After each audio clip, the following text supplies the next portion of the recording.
Lalaban ko na naman to ulit, guys. Kaapoy sa live.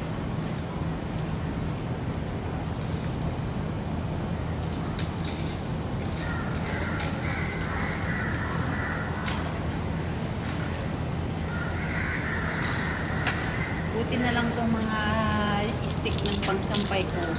Nag-i-extend siya. Nagagamit ko talaga pag mga ganitong meron akong kailangan sungkitin. Nasusungkit ko dahil dito.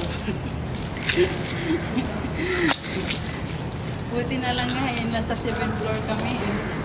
Siguro nasa pinakamataas. Ay nako, hindi ko alam kung paano maabot yun.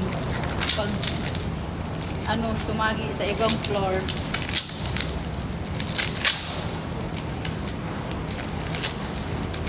Tagaktak yung pawis po ang init, guys.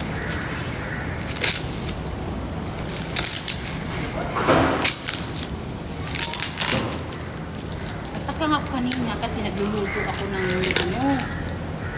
gulay. Tapos pagtingin ko sa bintana, yung sampay kong ito nga, kumot, wala na. Ang natira, yung stick na lang. Sabi ko, wala. Anong nangyari sa kumot ng bus ko? Tiningnan ko, ay nako, talagang nalaglag pala sa hindi bumaba ako madali akong bumaba kasi nga natakot ako kung saan na napunta yung kumot ng bus ko bago pa naman yan. Bumaba ako dito, tinignan ko kung saan nalaglag ba dito sa baba or na sumagi ba doon sa ibang floor. Pagtingin ko nasa 5th floor talaga, sumagi sa 5th floor. Tapos pumunta ako doon sa 5th floor, nagtanong ako doon sa yung parang kasing kasing level namin. Kinato ko yung bahay, buti na yung may-ari. Tapos tinignan niya yung likod ng bahay nila, wala naman daw yung kumot doon. Tapos sinabi niya, nasa kabila daw, yung katabing bahay nila. Tapos hindi ko naman makatok yung bahay na yun kasi walang tao. So sabi ko, tinanong ko, ano kayang oras uuwi yung may-ari? Sabi niya, gabi pa daw. Tapos buti na lang kanina, mahangin kanina. Umulan biglang umulan, tapos humangin ng konti.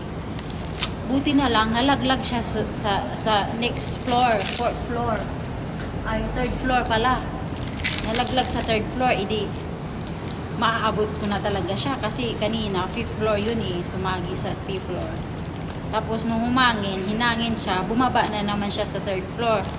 Mabuti na lang, maabot ko na talaga siya kasi nasa 3rd floor na Kung sa 5th floor siguro yun, mahihirapan akong sungkitin kasi mas mataas yung kailangan kong link ng panungkit. Salamat na lang at lumaglag siya sa sa 3rd floor.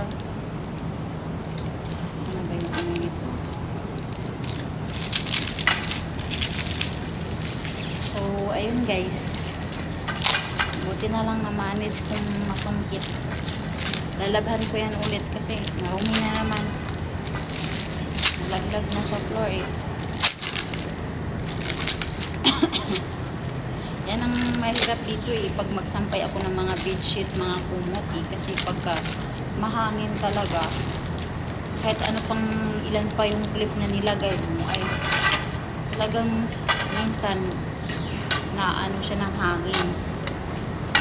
Minsan nga pati stick nalalaglag dito sa baba kasama yung stick. Kakaloka, di ba? Magtaka na lang ako kasi may tumunog kasi ito pag nalaglag sa ground galing doon sa 7th floor ay talaga lakas ng yung niya, yung tunog niya ba malakas. Tapos sabi ko, ano kaya yung nalaglag sa baba? Tapos dahil kong tingin, ay nako, isang beses itong dalawang stick talaga ang nalaglag dito sa baba sa sobrang lakas ng hangin. As in, grabe talaga yung